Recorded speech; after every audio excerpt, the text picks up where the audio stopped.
Hello नमस्कार दोस्तों, आप लोगों का आपके यूट्यूब चैनल में एक बार फिर से स्वागत है। हम लोग आज डिस्कस करने जा रहे हैं सीबीएसई बोर्ड के बारे में। प्राइवेट कैंडिडेट जो फॉर्म फिलअप कर सकते हैं इस बार जो बोर्ड देने वाले हैं 2026 में, उनके बारे में हम लोग बात कर रहे हैं। प्राइवेट कैंडिडेट का ठीक है, उसका नोटिफिकेशन आ चुका है, आप देख सकते हैं। क्लास 12 का बात कर रहे हैं हम लोग। क्लास 10 का इससे पहले डिस्कशन हो चुका है। यदि आप क्लास 10 में हैं और उससे रिलेटेड जानकारी चाहते हैं तो जो दूसरा वीडियो है आप उसे देख सकते हैं।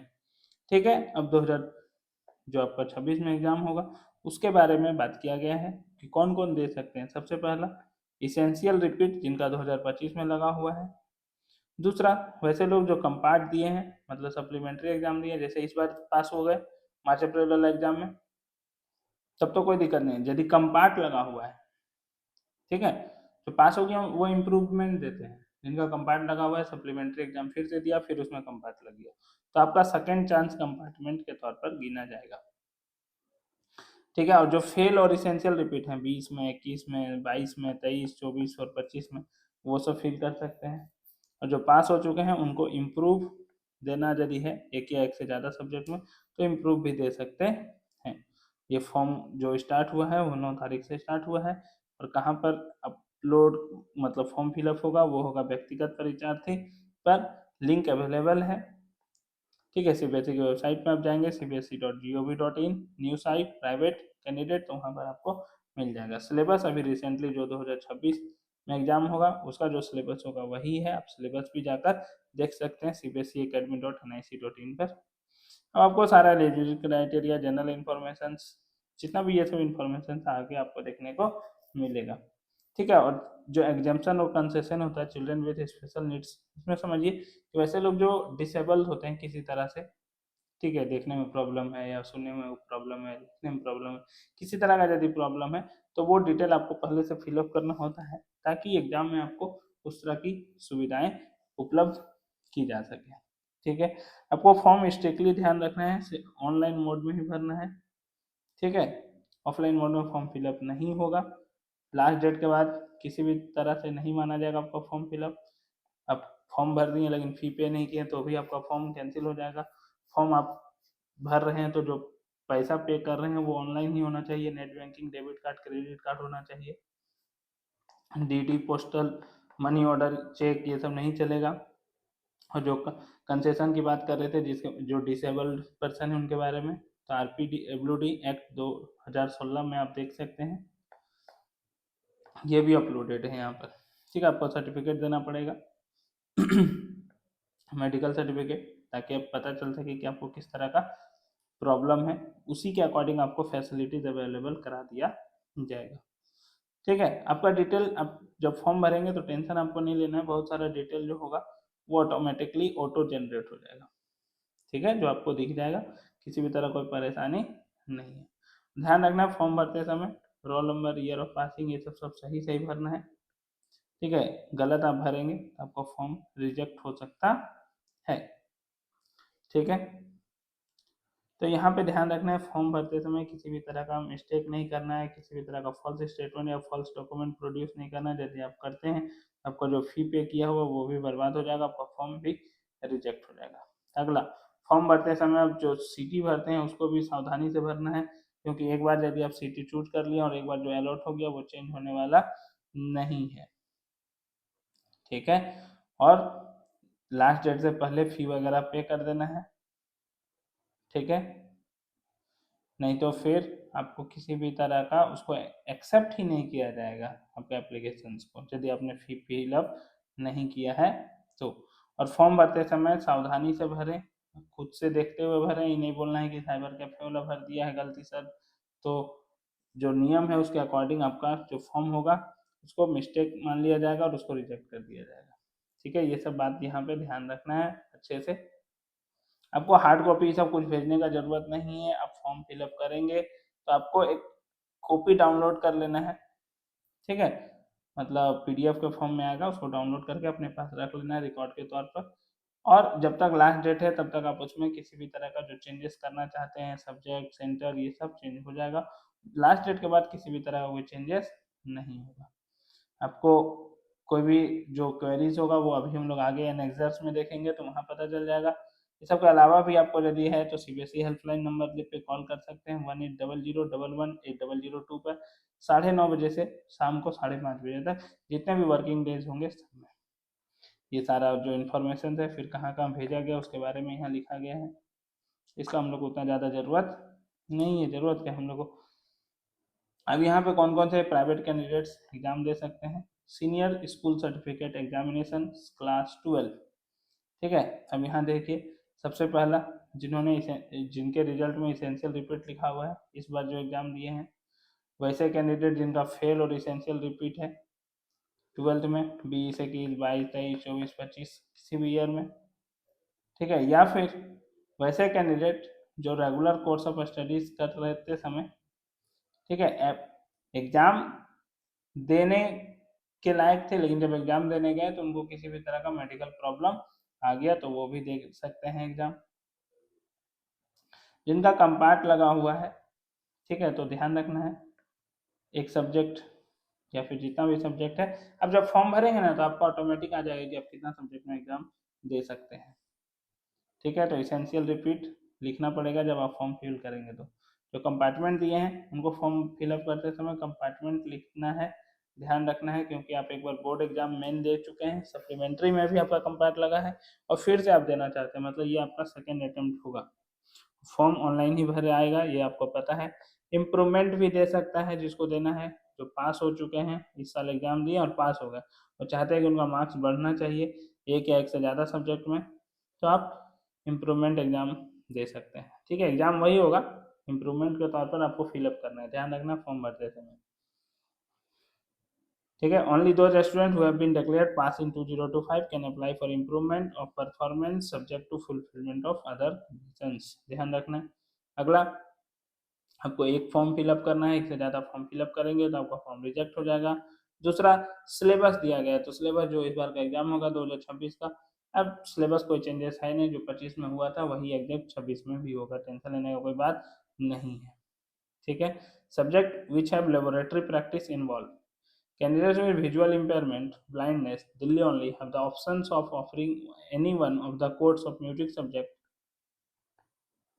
ठीक है, उनके पास ऑप्शन है, ठीक है, म्यूजिक सब्जेक्ट का। अगला है कोई भी सब्जेक्ट चूज करते समय ध्यान रखना है कि आप अपने मन से सब्जेक्ट चूज नहीं करेंगे, आप ऑटो जनरेट हो जाएगा, वहां पर लिख देगा कि कौन कौन सब्जेक्ट आप चूज कर सकते हो, उसमें से आपको चूज करना है, ध्यान रखिएगा, ठीक है। Care while indicating the subject code against language, language के अगेंस्ट में जो सब्जेक्ट कोड लिखा हुआ रहता है उस पर ध्यान देना है। Care should be taken for indicating the subject code against the language as there is more than one type of course, एक से ज़्यादा कोर्स होता है। For language medium code is not required, इसलिए ध्यान देना है।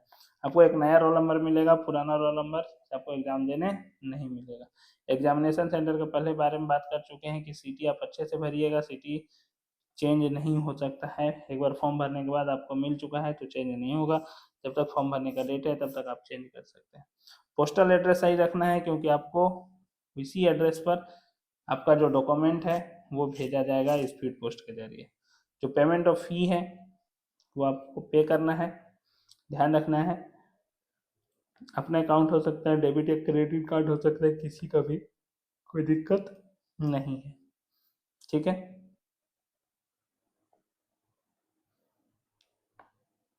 Last date of for form submission and fee submission is the same, दोनों सेम है, ध्यान रखना है। जो फोटो सिग्नेचर अपलोड होगा 40 KB से ज़्यादा नहीं होना चाहिए और जेपीजी फाइल का होना चाहिए।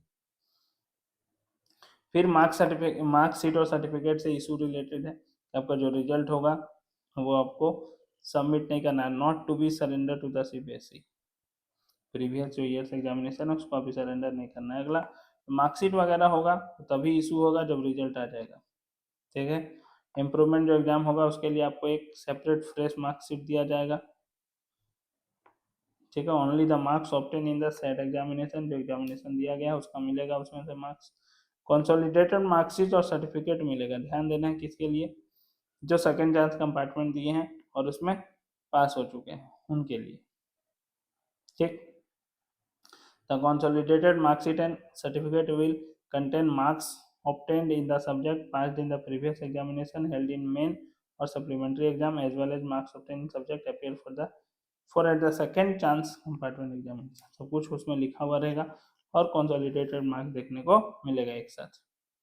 आपको बोर्ड किसी भी तरह का कोई परसेंटेज और एग्रीगेट लिख के नहीं देगा ओवरऑल, आपको जिस हिसाब से चाहिए जहाँ पर एडमिशन के लिए जो क्राइटेरिया है उस क्राइटेरिया को फॉलो करना पड़ेगा, आपको उसी तरह से मिल जाएगा। एडमिट कार्ड के बारे में बात करते हैं तो सेंटर जो आउटसाइड दिल्ली है तो आप सीबीएसई के साइट पर जाकर एडमिट कार्ड डाउनलोड कर सकते हैं।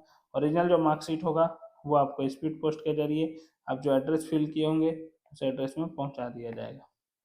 जो दिल्ली के हैं उसके लिए सबसे पहले एडमिट कार्ड तो यहीं से डाउनलोड करना है और जो मार्कशीट है वो आपका जो एग्जामिनेशन सेंटर होगा जहाँ पर आप चूज किए होंगे वहाँ पर 1 साल तक रिजल्ट रहेगा। रिजल्ट आने के बाद 1 साल तक रहेगा, आप वहाँ से ले सकते हैं।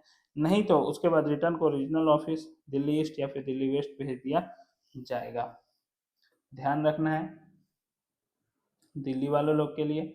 अब फॉर्म फिलअप करते समय क्या क्या बात का ध्यान रखना है, देखिए जो भी डिटेल है candidate name, father name, mother's name, ये सब ऑनलाइन सिस्टम में पहले से आपका भरा हुआ है, तो आपको टेंशन लेने की जरूरत नहीं है, ऑटो जनरेट हो जाएगा। आपको ध्यान रखना है अपना रोल नंबर, स्कूल नंबर, जो सेंटर नंबर है जो मार्कशीट में दिया गया है वो अच्छे से भरना है, गलत नहीं भरना है। गलत भरेंगे तो दिक्कत हो जाएगा, या तो प्रोसेस ही नहीं होगा या तो एरर मैसेज दिखेगा। ठीक है, आप प्रैक्टिकल एग्जाम्स जो है वो फिर से दे सकते हैं या फिर आपका ये जो प्रैक्टिकल जो मार्क्स है वो फिर से क्या हो जाएगा, आगे फॉरवर्ड हो जाएगा। फोटोग्राफ के बारे में इस तरह से फोटोग्राफ आपको देखना है। Photograph photo should be in full colour end of high quality of avoid visible pixels. Photo recent 6 month का होना चाहिए। आपका 80% इमेज दिखना चाहिए यहाँ पर। ठीक है, जैसा कि यहाँ दिख रहा है नेम और डेट के साथ नेचुरल एक्सप्रेशन होना चाहिए। Solid coloured background are best, clear focus and distinguishable from the background, background से डिस्टिंग्विशेबल होना चाहिए इसलिए सॉलिड कलर यूज करना है। आई आपका ओपन होना चाहिए कैमरा के सामने। और आप यदि चश्मा नहीं पहनते हैं तो आपको चश्मा नहीं पहनना है। यदि आप मेडिकली चश्मा पहनते हैं तो आप चश्मा पहन के फोटो खिंचा सकते हैं, कोई दिक्कत नहीं है। आपका चेहरा अच्छे से दिखना चाहिए। आपको जेपीजी फाइल में इस फोटो को क्लिक करना है, स्कैन करना है, 40 KB से कम लिमिट में जाना है, फिर व्यक्तिगत परीक्षार्थी लिंक पर जाकर इसको अपलोड कर देना है। फी के बारे में बात करते हैं तो 320 रुपीज़ पर सब्जेक्ट, 1100 नेपाल में, 9 से 30। लास्ट डेट जो है वो 2000 है, मतलब लेट फाइन है। लास्ट डेट 30 सितंबर है, ध्यान रखना है। यहाँ 2200 लगेगा और 1100 इंडिया में 320 रुपये पर सब्जेक्ट। ठीक है, हर सब्जेक्ट के प्रति। अब लेट करेंगे तो 11 अक्टूबर तक जमा कर सकते हैं, लेकिन आप सोचिए 2000 रुपये आपका लेट फाइन लग जाएगा। प्रैक्टिकल फी 160 रुपया पर सब्जेक्ट लगेगा, 160, 175 हो जाएगा नेपाल के लिए और 375 हो जाएगा अदर कंट्री के लिए। माइग्रेशन सर्टिफिकेट आपको इशू नहीं किया जाएगा हार्ड कॉपी उस समय। ठीक है, रिजल्ट आने के बाद इशू होता है सब, लेकिन सॉफ्ट कॉपी आप आसानी से डाउनलोड कर सकते हैं। ठीक है, डिजी लॉकर से और अलग अलग जो साइट है सीबीएसई का वहाँ से भी आप अपलोड मतलब डाउनलोड कर सकते हैं, अपना यूज कर सकते हैं। ठीक है, फी आपको पे करना है ऑनलाइन ही, किसी भी तरह का जो फी पे होगा ऑफलाइन वो एक्सेप्ट नहीं होगा। इंडिया में internet banking, UPI, debit card, credit card. Other countries Nepal को लेते हुए इंटरनेट बैंकिंग, डेबिट कार्ड और क्रेडिट कार्ड ऑप्शन से पे कर सकते हैं। फिर आपका सब्जेक्ट है with theory and internal assessment marks distribution किस तरह से है, और इधर सब्जेक्ट कोड भी लिखा गया है, ध्यान दे दीजिएगा। आपको जो जो फॉर्म फिलअप करना है इतना सब देखने का जरूरत नहीं है, अब जिसमें देख रहे हैं उस पर ध्यान रखना है। ठीक है, देखिए यहाँ पे अलाउ और नॉट अलाउड के बारे में लिखा हो गया है।